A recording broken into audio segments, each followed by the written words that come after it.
I feel particularly happy this morning because we spent 45 minutes resolving an HDMI crisis. We came here early in the morning and decided, you're supposed to plug this thing in and everything starts working. But we literally spent nearly an hour resolving one thing. And in a mechanistic society, that happens to be the case, that one little thing can collapse everything. And that's part of the topic I'm going to be talking about today, is the problems we have with the mechanistic approach to society, to medicine, to living standards, to lifestyle, even to nutrition. First, I'd like a general idea of the crowd here. How many naturopaths or doctors do we have here? Great. I'm honored to be in the presence. Other professions? Osteopaths. Fantastic. Physiotherapist. Excellent. Beauty therapist. Beauty. Anything else? Trainee child psychotherapist. Excellent. Nurse and psychotherapist. Fantastic. Medical researcher. Awesome. So we got like... Massage therapist, reflexologist. Beautiful. And out there? Psychologist. Psychologist. Excellent. Bizarre human being. Bizarre. You fit in perfectly. And what you're about to hear, you will love it. So why am I talking about frequency medicine? I genuinely believe that right now, not tomorrow, but right now, there's a breakthrough happening from traditional medicine to a new frontier in medicine. We can see it everywhere, and the fact is that we are here today on this trip in London to bring some of the most advanced machines and principles of frequency medicine to UK for the first time. This has been used for 30 years in Austria, Switzerland, and Germany in kind of hideaway clinics, little naturopaths and VIP clinics and specialists who don't talk about their craft because they're afraid. Why are they afraid of a technology that is so powerful? And we're going to touch on that, and we're going to address that as well. The reason I am talking about it is because I had to go through a shock therapy of myself and my own health, because before I would be able to understand that there's something wrong with the system, especially the healthcare system. I'm half German, half Finnish. I emigrated to US a long time ago. I have always been the type of high adrenaline type character that goes from one venture to another. And I was in film production for 15 years in Los Angeles. And in my early 40s, jumping from one thing to another with very little meaning, just the rush of doing something new. That was my driver for 40 years, really. I experienced a total burnout to the point that my body was inflamed. I had no idea what I was experiencing. In modern terms, I probably had a dozen different autoimmune conditions. I would probably be prescribed at least 24 drugs at that time, had those drugs been created yet. And I went to a doctor one day because I had a lump here under my arm, and they did a blood test. And basically the exchange was I went into the doctor's office. She looked at my blood tests, never looked at me in the eye, no contact whatsoever. I was just a case study. Said, I see, well, according to this test, you have maybe 72 hours to live. My blood, I basically had exotic blood poisoning. They couldn't explain where it was coming from. I had just concluded a production trip in Malaysia. I spent a lot of time in the jungle. I was eating monkey meat. And I was reading the Hot Zone, the story about how Ebola broke through because of people who ate monkey meat. So I was paranoid. And they put me on a dripper, antibiotic dripper, for 3 days, and I lost 1/3 of my body weight. And during that time, I made a promise to myself that if I walk out of this hospital, I'm going to find out what's going on with myself and change my attitude and thinking about this.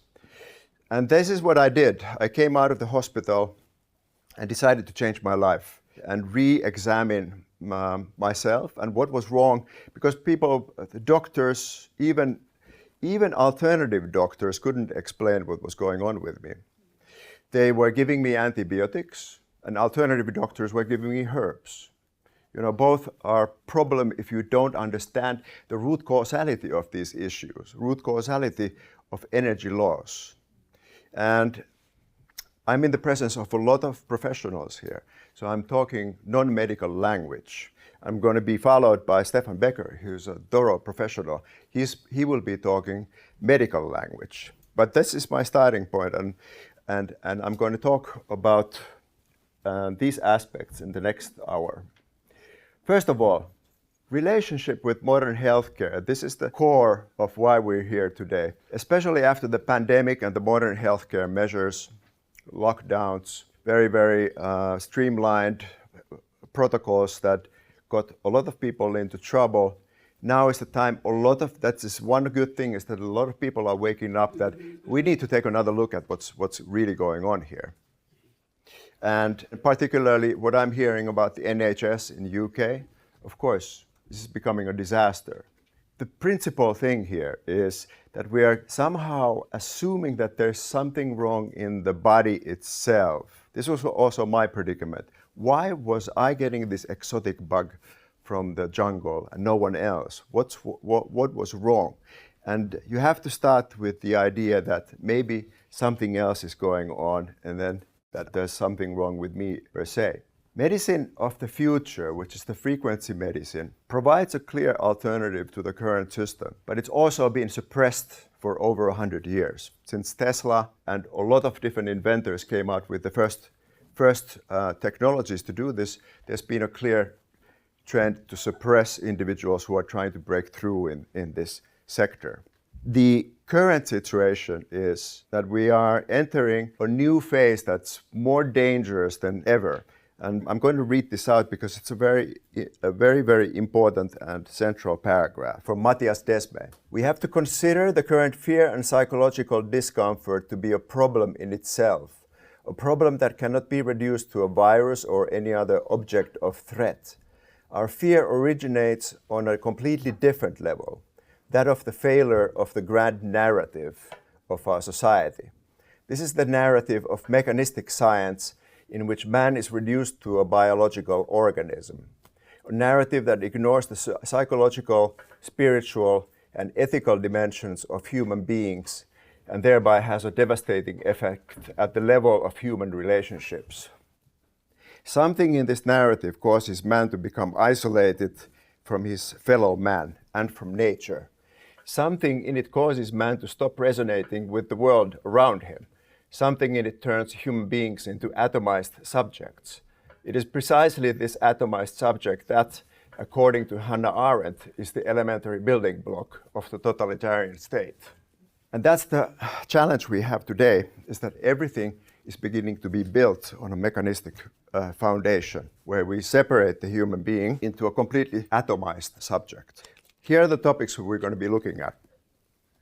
There is, like in my case, a typical situation with the present state. You have everything controlled by mechanistic principles, which is dogmatic, exclusive, entropic. It's based on competition and the idea of I.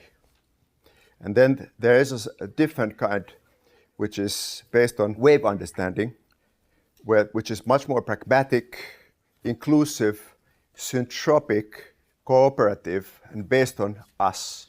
And in order to bridge this gap, we very often need a shock effect. A lot of people need to have a close death experience to get there. And certainly that was my case. They have to maybe sit in an ambulance. They have to have a breakdown. Or they have been exposed to this type of thinking before. But it's essential to realize that very often you need more than logic to get through that gap. And so we get to the point where we start thinking almost like a quantum conundrum. Schrödinger's cat. Who am I? Am I a particle or a wave? Am I both? And there, the most important link is to stop analyzing too much. Stop referring to the classical medical books too much. start bringing the focus of the center to the heart. And this is, a lot of people confuse the heart-oriented space to esoteric thinking. But even Heart Math Institute, Stanford Institute, they have done these measurements where you just need to breathe a little bit. Let's do this right now, just very simple. So we reduce our analytical approach to this presentation and today itself. Take 2 short breaths through the nose and a long one through the mouth. And do it 5 times. And at the same time, bring your focus to your heart space. The mind, not thinking, just present in your heart.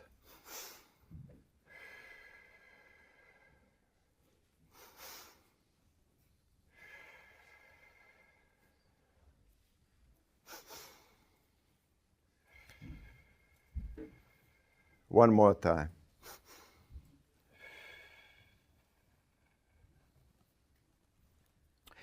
This is, by the way, a superpower when you're in a situation where you're stressed or you have people cramming you, you have people that you don't like demanding you to do things A, B, C, or your work environment where you're stressed. You can do this and calibrate the awareness from the head to the heart and calm down. First of all, your parasympathetic nervous system is activated, but more importantly, you start separating the constant chaos and analysis that's happening in the forehead and quiet it down. We will never completely quiet down the Oompa Loompas in our head, but just to get them 20 decibels a little bit down is going to help a lot. Now, let's look at the typical pitfalls in the mechanistic world. In the beginning, when I first did this presentation, I was talking about dogma versus reality. And my graphic designer said, that's too harsh. You can't say that this is dogma and that's reality. And I thought, maybe she's right. Maybe what's happening here is that there are 2 perspectives. One is a little bit narrower and one is a little bit broader. The wave particle, the particle reality towards the human condition is that we are the sum collective of different parts. And each one of these parts has an expert. You have a heart expert, you have a lung expert, you have a psychologist, you have someone who is only studying cells.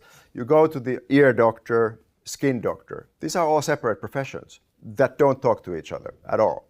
So if you have a problem, like my friend Stefan talked to us this morning, every single disease in the healthcare system right now is classified according to thousands of different IDs. So you go there and then you have a disease which is probably going to be disease number 125 of the heart, and then you go down that funnel and they will assign you certain drugs.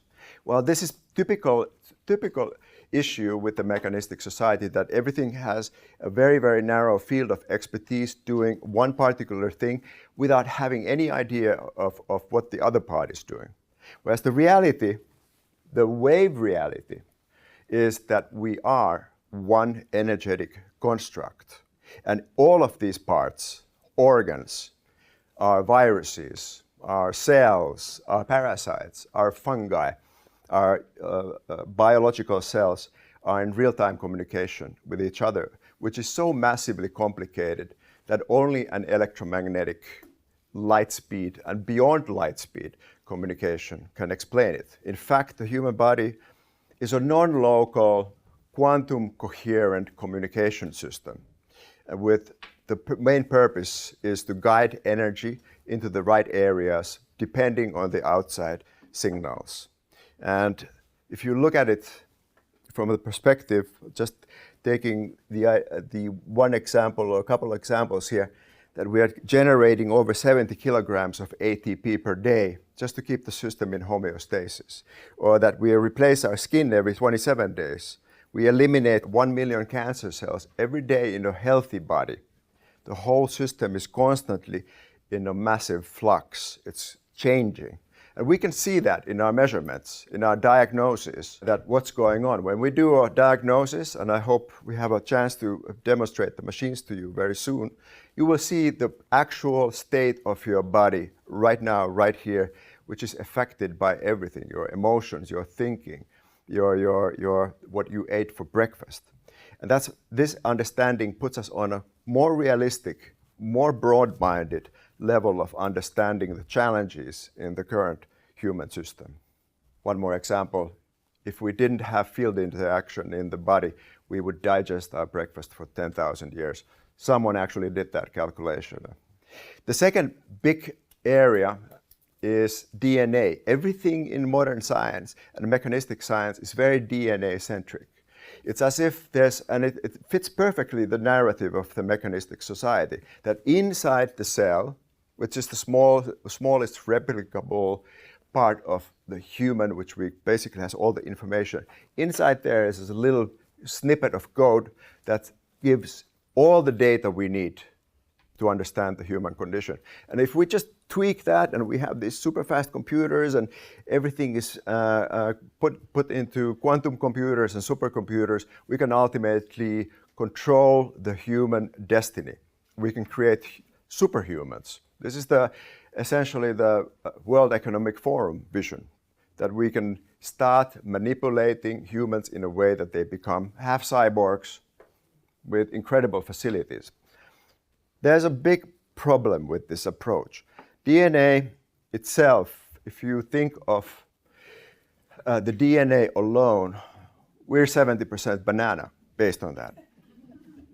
DNA defines the content of the building brick, but with the brick you can build the Sistine Chapel, or you can build a 1970s apartment block in Moscow. Who's the architect? We've been asking this question for hundreds of years. Who is the architect who puts these bricks together? This has been also known since, at least 50 years. Water fleas have more genes than we do. It's a slight embarrassment. Wave reality of the same equation. By the way, Bruce Lipton, who most of you know, he's very much pushing this point of view simply because he's a cell biologist and he looks at the reality without clouding his judgment. Who is the architect? Is the environment. The architect is all the different signals that are constantly affecting the cell membrane. The cell membrane, you need to look at it almost like a rooftop of the British Telecom building. The antennas, receiving signals from every source. Signals meaning emotions, thoughts, movement, other people. Other people are also signals because they are also creating a field around themselves, which is at least 3 to 4 meters, 8 to 9 feet wide. Other living organisms, unfortunately also man-made microwaves, they have a constant effect on us. Right now, for example. Relationships and nutrition and culture. Nutrition is a big one because we've been eating junk for almost a century now. Well, let's say more the last 50 years, and after the sugar paradigm in the 80s became even worse. Once we start thinking of us as this equation, constantly changing equation, that the identity is not programmed, that we don't have a destiny at birth because we have a code on birth, that we have the power to change ourselves, our energy level, that we are in full control of that. Then the next step is, how do I do that? Because most of us are very stuck in our present state. We have a job, we have a family, we have duties, we have to pay tax, we have to get the car and the parrot and the cat and the dog, and then we start wearing glasses, then we have to get married. There's there's constantly something that has to be happening, and it's narrative that gets us lost from who we are. In the human mind, 5% is conscious action. 95% minimum is unconscious. Everything is programmed. You have to literally today be a Buddha to have a conscious act. Because even when we do the conscious act, we most often are just following the signals from the unconscious. Now when we start looking at DNA, this is a very, very important theme for me particularly because, for example, all the cancer research, 95, 96, 97% of the cancer research we've done since 1950s, which by the way, all those collections of people contribute to the Cancer Research Fund, here and there, all globally. That's hundreds of billions cumulative value. Where did that money go? It went into DNA research. They were trying to find out what is that piece of DNA that causes cancer. In early 2000, Francis Crick and his team, who originally discovered the helix, they were part of this team. They put a bunch of supercomputers together, and they had these computers cranking for 10 years, looking for correlations between DNA and cancer. After 10 years, zero correlation, which almost never happens. Zero correlation. Francis Crick started saying, maybe we need to look at something else here. And there is actually a very, very solid paradigm for cancer, but we can talk about that later. Same DNA, different signal, age 70, age 44. What's different here is primarily nutrition, sugar primarily. Same DNA, different signals. Nutrition, big part of the equation. Also exposure to nature. Are you sitting? Are you moving? Where are you moving? Another particle-related reality is the Maslow's need pyramid, which we all been taught already in high school. This is how the human functions. We have physiological needs, we have safety needs, we need to belong. At that stage, when we have that achieved, we need to feel esteem, we need to have a sense of accomplishment. And then when everything is ready, let's go for the accomplishment so we can be someone. That's very important at the top of the pyramid. In wave reality, it's almost like an upside-down pyramid, because the meaning of purpose, why you're here, and a sense of purpose is very much at the bottom. And the satisfaction of physiological needs comes as a straight, linear result of us being in harmony with ourselves and nature. If we do the right thing, we feel right about ourselves, and we are connected to society and our tribe. We're not connected to people anymore. Then we will find our position, and we naturally take care of our physiological needs. The Blackfoot Indian model is a perfect example of this. Most of the indigenous culture and Native American cultures were living by this. When you are born, you're self-actualized. You're already there. Everything is perfect. Then you're belonging to a tribe. You're automatically with a tribe. Children grow up with several parents, and they are not bound in a room, in a house with 4 walls and getting taught by 2 parents who are busy. They are constantly interacting with the tribe on all levels of the generation. Imagine the difference. Well, the difference is so huge to the physiognomy that you look at hunter and gatherer graves, and you have people that are about 20% taller than us. Their brain size is about 15% larger. We've lost a tennis ball size chunk of brain in the last 20,000 years. In the last 100 years, that's accelerated a lot. So we've gone backwards. Then the final top of the pyramid in the Blackfoot Indian model, heritage model, is that everything we've done, achieved in our lives, we pass on. That's the greatest honor to have, that we can teach something that we learned. But even that's not happening. Old people today, they start feeling, well, first problem is that they go down the path of chronic illness and they get drugged. Both my parents were, I won't say they used killed, but basically kind of phased out by the modern medical system. They were prescribed, my mother was on 25, 30 drugs when I was still clueless about what's going on. And that's how she faded away. But I'm afraid to say that this is happening a lot today. Next big dogma that we need to look at when we start thinking in new terms is that this old classic Darwinian idea of evolution through random mutation. You look at this owl in the middle of the tree, you already start thinking, wow, that's quite a random evolution. Looking like perfectly fitting into the environment, even with every single color of the feather. There's something else going on. The wave reality of evolution is that evolution doesn't just happen accidentally on a DNA level once per generation. That's absurd. There's no mathematical model that would prove that. What's happening is that we are constantly devolving and evolving depending on those signals we talked about before. So we can change. When we change every day and we change every second, every day, every hour, we need to be conscious of the signals that are around us. That includes the relationships we have. Who are we with? Who are we spending time with? Because their field is affecting us in more ways than just, affecting our moods. No, it's affecting everything in us, including our DNA. DNA itself is being programmed by signals outside of us. The question is, do we pick those signals consciously, or do we go with the unconscious mode of the mechanistic society? Things happen, and I'm the best I can be because I was coded to be this way. Example, I just can't avoid. I love these pictures.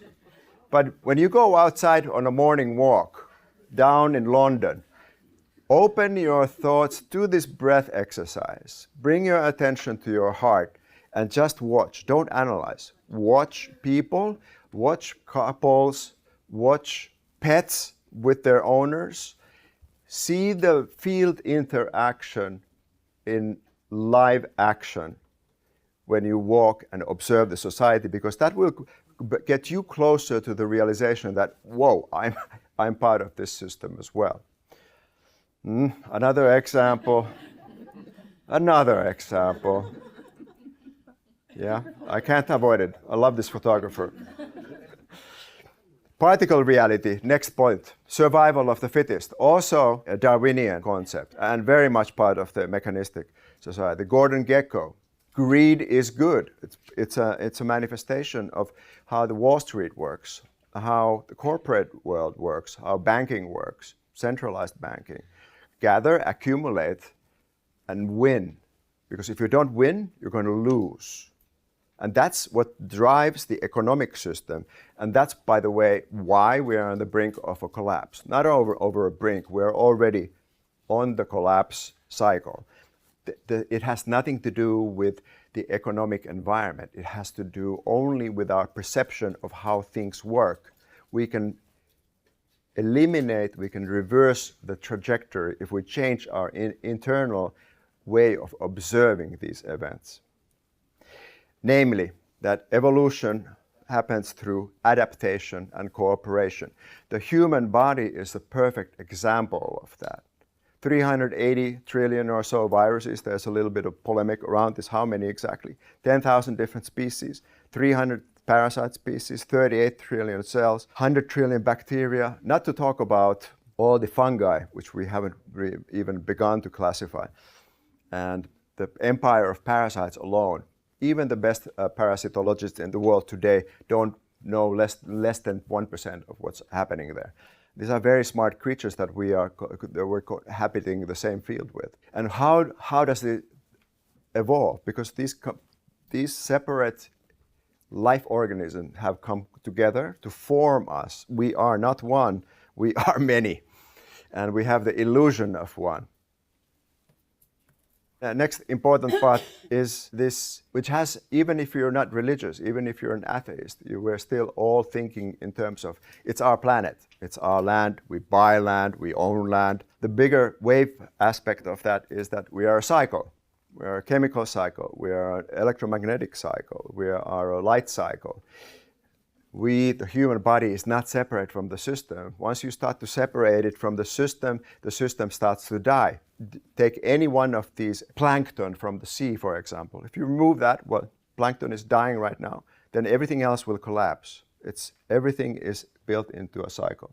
Also, important in the mechanistic society, people and children, they are being, let's say, programmed and educated to find themselves and to be that which they were determined to be by DNA.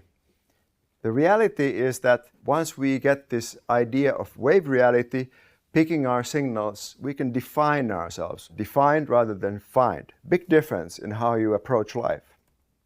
And science, huge theme.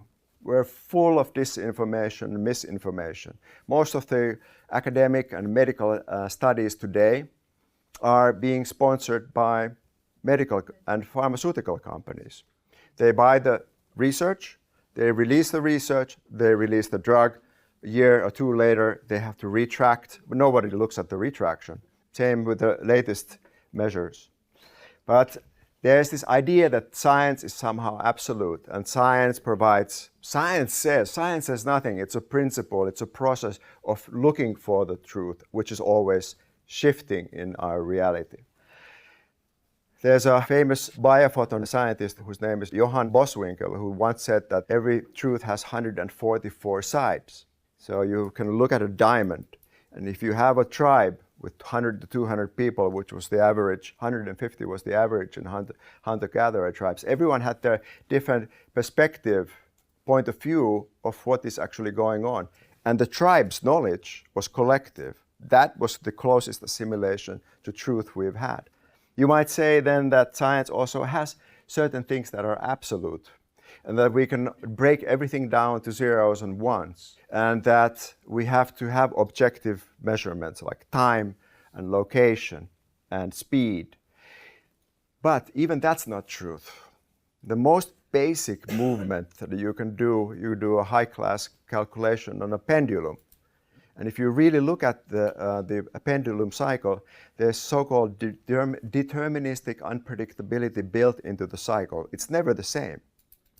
And that deterministic unpredictability is in all living organisms, and also what we perceive to be dead organisms. Everything is imbued with consciousness in that sense, that there is this connection going. And once we start to digitalize, we're losing a very, very subtle but meaningful and significant part of communication. One example being mothers who, simple with their sheer presence, transmit knowledge and the ability to learn a language to their children. They're observing the mother, like the face is moving, 44 muscles moving, lips are moving. She's resonating, she's a field. The child picks that on. And if you take that same child and try to teach language to the same child with a digital system, nothing happens. They don't learn it, or very slow. And another example is the masking. Children who were taught by masked parents, their IQ has dropped by 20 points. That's the difference of a fluent speech versus drivel. That's a huge difference in terms of capacity. Point being that we cannot expect to digitalize everything and have a functional society. Next one, all being taught that there's solids, liquids, and gases. And this, by the way, is leading to an entropic end because everything falls apart. At the end of the day, the universe will collapse. But there's also plasma and ether, and these are not esoteric concepts. We just don't talk about them because they have also been suppressed for over 50 years. But the reality is that universe is mostly 99% plasma, electric charged matter, ionized matter that is intelligent. And I don't want to get too crazy here today, but there's very, very solid evidence, for example, that the sun, the closer you get, it doesn't get hotter, it gets colder. And it's actually a massive information network, and it's spewing plasma. Around the moon, there's 2 clouds of plasma that are the size 8 of Earth diameters. And they expect those clouds to be intelligent as well. In this real universe, where there's also, we bring in these aspects, sometimes known as zero-point field, morphic resonance, there is a crazy things happening, which is syntropy. Things are organizing. In the universe, there's not a cold, dark universe out there, but an organizing principle. This brings us to a couple of realizations that you can't really process logically, but we will come to people who are more and more dealing with this science. It comes to them naturally. The galaxies and the universe is working like the neurons in our brain, that the universe itself is a macroscopic version of human brain, or that the sun itself may be conscious. Next time, go into Primrose Hill and look at the sunrise. I was there 2 days ago. William Blake has an inscription there. I saw the spiritual sun in Primrose Hill. And you get the feeling, wow, you see everything while the sun is coming up. That's an attitude change that comes from the heart. Then we have the cymatics, where you manipulate water with frequencies and you look at the forms and you realize that everything is built upon the patterns of electromagnetic signals, not the other way around. First comes the field, first comes the wave, and then comes the material reality. That's a massive difference in perception. Harmonic series of music and seashells, identical when you take the X-ray. Or the tree stump and the human fingerprint. Once again, everything is based on the field. Fibonacci shapes of plants and the universe, identical when you really look at them. Human iris and the universe. Have you ever looked really deeply into the eye? There's a galaxy in there. Constructive interference, Fibonacci's constant. The pineal gland is exact golden angle to the rest of the brain. The examples are endless. Once you start to get into this, you also realize that all different emotional states have different frequencies, therefore different energy and information states. So what do we do with all this understanding? I'm going to start moving a little bit faster now. In my case, the first 7-8 years of being disillusioned by the system, I was absolutely clueless about what's going on. So I started looking at different ways of getting energy and losing energy in the human body. So I was looking at the body, what gives me an energy gain, what gives me an energy loss. It's clear that healthy fats are better than carbohydrates, and it's whole foods better than processed foods. The list is endless. Water, antibiotics versus natural microbials, etc. Most people focus on this aspect alone and they get a lot better. You have mind, status-driven, purpose-driven, aligned and centered versus chronically stressed. These are massive influences on the human body. Where are you with your mindset? Are you independent or codependent? Most relationships today, for example, codependent. Massive stress, we can see that in the machine. Field, big aspect again. Schumann resonance versus electrosmog. Schumann resonance is a natural background radiation in nature. Sunlight versus blue light. Grounding versus insulation, etc. Habitat, where you live, nature or city. Incredible difference. And we can show you the difference statistically, how big impact it has on the human body. Outdoor, indoor, sterile, microbial diversity. Last 100 years we've been only killing bacteria, sterilizing because they're a threat. And one of the results is that children alone are having gut biome disruptions. And because they have gut biome disruptions, the bacteria don't produce enough serotonin, they are depressed. What happens when they're depressed? They get drugs. And they get on this cycle right on from early childhood. Actually, what's happening is that they don't get enough bacteria. That's one of the root causes. So, in my naive, because I wasn't trained like most of you guys, absolutely no medical training. I was thinking, why is it that you have black and white? You're healthy or diseased. And I wanted to think in terms of a grayscale. And of course, when you go to the East, all these people have these different terminologies for energy. Chi, ki, prana, and in Greece, the original concept was energeia, or the first letter epsilon. That is something that's more interesting, and I think we should start striving towards. The next generation of programs are talking about objective energy measurements, and we can all already put that together, but we have to get a new understanding of what the energy is. I worked a lot with metabolic medicine, with top doctors in that area before, and it's all about ATP measurements in the mitochondria. They told me, based on 15,000 measurements, that 80% of the people live in approximately 30 to 40% of their capacity in terms of ATP production. Very few people, 1 in 5 today, already in 2013, are basically disease-free. 95% in the modern civilization have chronic symptoms, at least one in the last 12 months. Today, 2022, this situation is a lot worse. So, the approach needs to be more 360 degrees. We need to start thinking in terms of cumulative and multifactorial about energy in all of the cases. When the people come to us and we make readings, we need to find out their lifestyle. We need to talk to them about nutrition, lifestyle, how much they're moving, what kind of emotions are they having with their current partner. We need to be open of that. So we're combining a lot of different disciplines here. Psychologists, chiropractors, all the different body parts we get an understanding of and how that connects to the energy. And start thinking about how to start applying therapies to them in a way that is permanent. Because frequencies are not the final answer. You can't bring a person to a frequency clinic like ours and do a treatment and say, hey, there you go, you're back to A class, A1 class, go out there, make a killing. No, it's not like that. Frequency medicine gives us the opportunity to really get a grasp of the underlying root causative issues. And that means, yes, we can give them therapy, we can nudge the system further. Most people have, energetically, what's happening is that their systems are not dynamic enough. There's not enough resistance, there is not enough versatility and difference of signals. We are stuck in our kind of system. So frequency medicine, they come for a treatment and they get a lot of information into their body, hundreds of millions of new signals and information. And they go back and sometimes they're exhausted.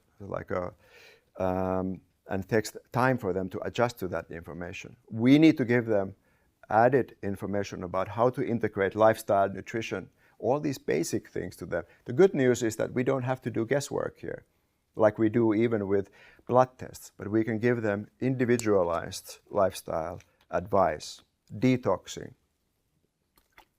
clearing the lymph system, giving up the sugars, which is always the hardest, etc. So then we come to the next section, which is the therapy. I'm just going to quickly go through this.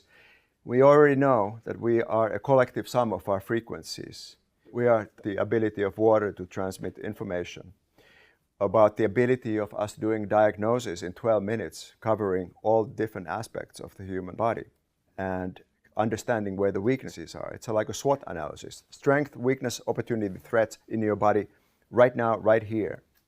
System blockades, energy distribution, exposure to toxins and particular chemicals. We can see particular bacteria, viruses, parasites, and chemical exposures, nerve toxins, etc. in the list. Stress and toxins, which organs are stressed, which are not. Cellular health, oxidative stress, nitrosative stress, energy flow through the different axes, cell regeneration. And based on that, the clients go back, we give them a 30, 40-minute therapy, and we give them advice on how to take care of themselves, addressing their particular things. They go back home, and then, depending on their situation, they come back 1 week or 4 weeks later or 2 weeks, and we get a separate measurement, and we can compare exactly what has changed, what has improved, what has not improved. So we can calibrate that condition towards better and better. We have big machines that do this. It's an investment. I'm working with Ralph Höller in Vienna, Austria, and Los Angeles, US, to bring and introduce wearable versions of these devices. Right now, Porsche design company is designing the next generation machines, but what it means that you can actually take these therapies with you and carry them with you individualized. And in 2023, second quarter, you can download individualized therapies as well. And there's also going to be a next generation of patches that we can use. You can check out our current availability of different energy patches which work all around the world now in vitalfield.com. And there's also going to be the frequency therapy is going to be integrated in wearables, in clothes, etc. for athletes. One of our big markets is actually not just chronic disease, but top athletes who need faster regeneration, need to heal from injuries, etc. And we can speed that up 200 to 300%. Like I said, frequency is part of it. In every situation when we send people home, we talk about the basics, and I'm just going to cover them here very quickly. People don't have enough light. How they need to change their relationship with light. Optimally, they need to greet the sun and say good night to the sun without looking through the window, because there's a lot of information in the rays of the sun that calibrate our hormonal system. If I have a jet lag, for example, I just need to calibrate with sun, getting up with the sun, looking into the sun, and I don't have the same jet lag anymore. I don't need to take melatonin or other drugs. Sleep, major issue. It's always part of the cumulative thing because it's affected by stress, and we are doing the wrong things. We're eating too late. We're looking at blue light, sleeping in environments that are too hot. Breathing. This is the one area with this massive culture now about meditation and breathing, and it's kind of confused with esoteric. It's not.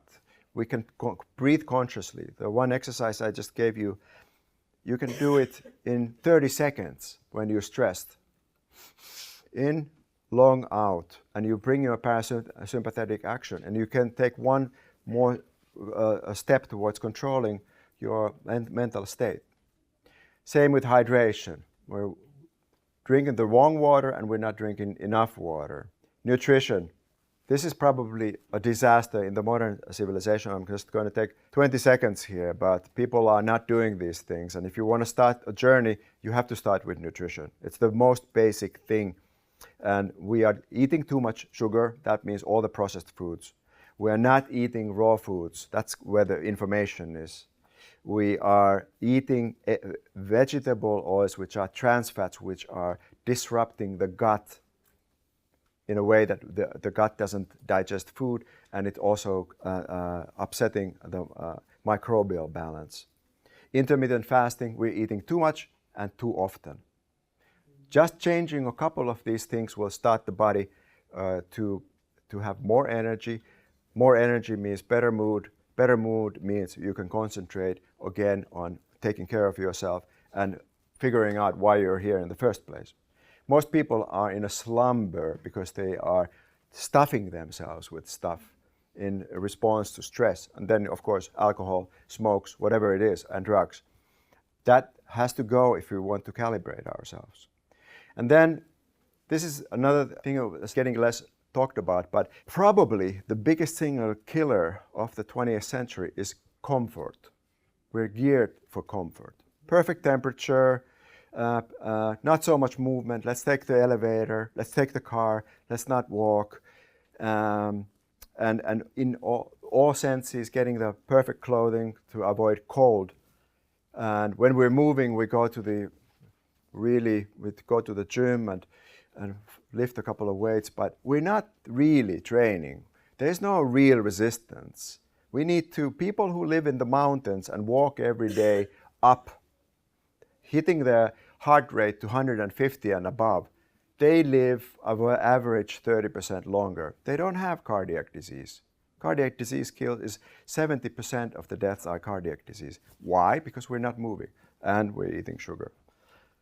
So getting back into the resistance. If I resist, that is a signal that tells my body to change. So we're changing with the resistance. The more resistance, the more we change to become resistant. Chronic stress, this is a massive other basic area.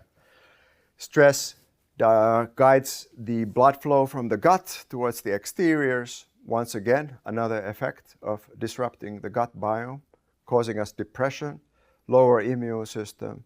And when that's chronic and long term, that's where the real, another massive cumulative multifactorial cause of chronic disease. It's always there. And by the way, chronic stress doesn't have to be like a feeling that I'm in a stress mood. It's enough to live with a partner that we are not in sync with, that we are working in an environment that we don't feel like we belong here. That's when the system is constantly dripping adrenaline, cortisol into the system to try and compensate for the discomfort of who we are with what we're doing. So getting back into alignment is an important part. Waves, body, behavior, perception, beliefs, thoughts, back to frequency. This cycle is what we try to integrate in the future of frequency medicine. So it's not just frequency medicine as a tool, but the whole perception belief model. And once we get to that point, we have a little bit more energy, we have more openness to new ways of thinking. We start looking at things, how connected they are, how connected we are, much more than we thought. And that brings us inspiration, brings us more energy again. It's a positive cycle instead of a tailspin. We're in a tailspin now as a society. I'm going to quote this, and almost done here. David Hawkins, I was very impressed by him when I started reading him. He's 1970s kinesiologist, psychologist, doctor, multiple disciplines. He realized and started indexing different emotional states with kinesiological tests, and realized that only at a certain level of mindset does the body become self-sufficient with energy. Now, if you have the lowest energy condition that he was able to classify is shame. Guilt is just a nudge above it. Apathy, grief, fear, desire, anger, pride. Most of us in the pandemic, we were in a state of fear. That's why our brains are not really functioning. That's why we are growing weaker. 1 out of 20 people are growing stronger from that type of environment. Courage, that nudge from pride, the feeling of, hey, I have to establish myself. I'm a very cool person. I want to make a mark in the world, to the higher level of courage, which means give a little sacrifice of yourself to change and benefit your tribe. That jump has an incredible, actually egoistic advantage, which is your system becomes self-sufficient. Once it becomes energetically self-sufficient, because mind is the biggest energy contributor in our system, once it becomes possible to have courage, do the act of courage, self-sacrifice for the good of your tribe, your family, your commune, then your system starts to get into high gear and you can start really operating. We don't really need to even look at the next stages, but they're quite obvious. They're very positive. But what's important here to realize is that every single state of mind has also different attached perception. So if I'm in a state of fear, then our God view, for example, creator view, even if we're atheistic, is that the world around us is punitive. It's out to get me. And everything that I'm observing is frightening. In courage, the universe is permitting you to do things. In life view, it's feasible. I can actually achieve these things. Huge difference. And then let's look at one more example. You have acceptance, level 350. There the creator is merciful and the life view is harmonious. We go up a little bit more. Creator is loving and the life view is benign. These are states of mind, not states of reality, and they're directly bound to our energy levels. The good news here is that whoever is controlling the current narrative has a less than 200 index, which, because it's fear-driven. You don't spew fear-driven narratives unless you're in fear. That's why there's a massive need to control us with AI, with cameras, with digital passports, with digital currencies. It has to happen now because they realize that they are not in control. They can only be in control with the mechanistic society and artificial technology. What's happening and what I have often observed, the final note here is that there's a miraculous thing in a tribe, in a commune. I've done about 1,000 measurements. I'm sure Stefan has done probably 10,000. At 1 in 20 are getting stronger from resistance. There's a term for that, which is anti-fragile. You don't just withstand the resistance like a pandemic or a lockdown, but you grow stronger from it, anti-fragile. 1 in 20 have that ability. And the 5% is a very interesting figure. If you look at the larva just before it starts to cocoon, what's happening is that 95% of the cells are dying and 5% are reorganizing, so-called glial cells. One of them decides to become the brain, another the wings. I see the same thing happening in society. 5% are reorganizing. The 5% have to come together to recruit other people to join the 5% club. So we can grow this club. And I think we can grow this club with conscious action, and frequency medicine is part of that equation. And it requires heart-brain connection. It requires knowledge, behavior, and attitude. And it requires a self-sufficient level of energy, which means a particular type of mindset, of courage. I'm putting this in the end here because I think we kind of need to start learning from the old Native American warriors. On the right, we have elite Comanche warrior. On the left, a Sioux warrior. They had a tradition when they saw that the white man was coming over and wiping them out, that if you look at it logically, that they were kind of almost willing to die for their belief system. So they rode with their arrows and bows against machine guns and died self-evidently. But if you start looking at that action of courage from the wave reality perspective, it starts to make sense. Because you have to manifest yourself, and you have to bring that understanding into your tribe, that you don't accept that type of thing. And your life is not ending at where your body is ending. You are always existing in the field, and your responsibility is to bring information, positive information, back into the field. This is the way they perceived. That's it. Thank you.